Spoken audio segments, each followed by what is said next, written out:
नमस्कार मंडळी, मी प्रियांका। आज मी तुम्हाला कालवांचा झणझणीत रस्सा कसा बनवायचा ते दाखवते। हा रस्सा मी साधारण 12 माणसांसाठी बनवत आहे। 1 वाटी ओलं खोबरं खवून घेतलं,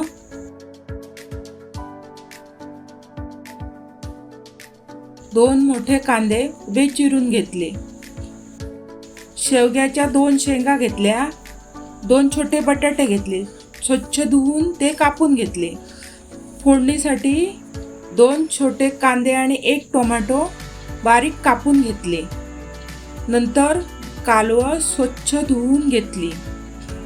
कालवांना थोडी कवचाची कपर असते ती काढून टाकायची।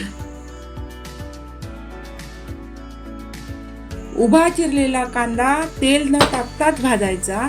तेल टाकायच्या अगोदर कांदा भाजला की त्याचा रंग पटकन बदलतो आणि पटकन कांदा भाजला जातो।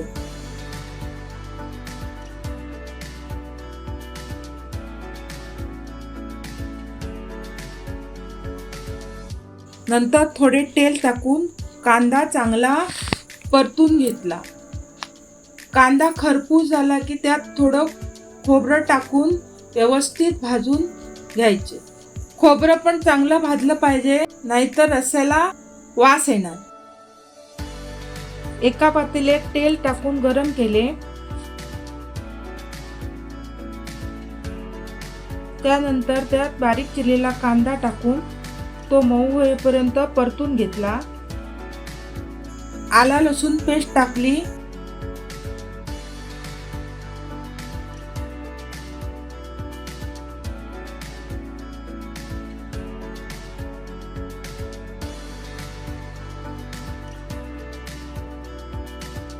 त्यानंतर बारीक चिरलेला टोमॅटो टाकून मऊ होईपर्यंत परतून घेतला।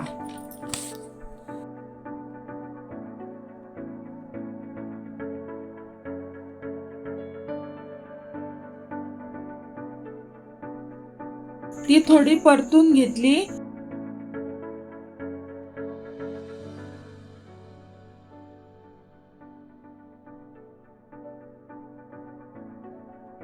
त्यामध्ये 4 छोटे चमचे मालवणी गरम मसाला घातला।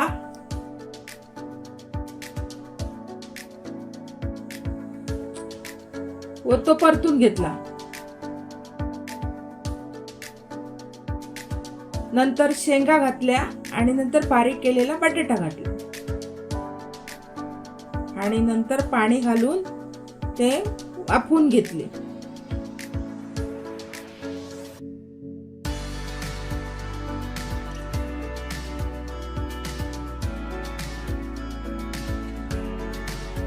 भाजलेले कांदा खोबऱ्याचे मिश्रण थंड झाल्यावर ते मिक्सरला लावून घ्यावे।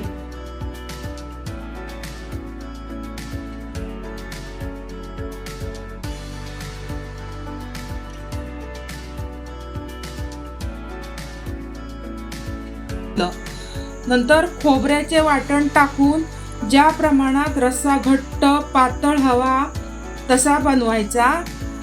चवीप्रमाणे मीठ आणि 5-7 कोकम घातली।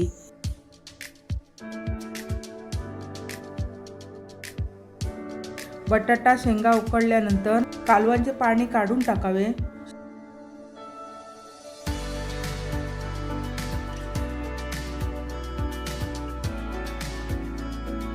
आणि शेवटी कालवं घातली। कालवं घातली की जास्त वेळ रस्सा उकळायचा नाही, कारण जेवढं जास्त उकळाल तर रस्स्यातली कालवं अगदी बारीक होतात। शेवटी कोथिंबीर घाला। 5 मिनिटांनी गॅस बंद केला। अशा प्रकारे झणझणीत कालवांचा रस्सा तयार झालेला आहे।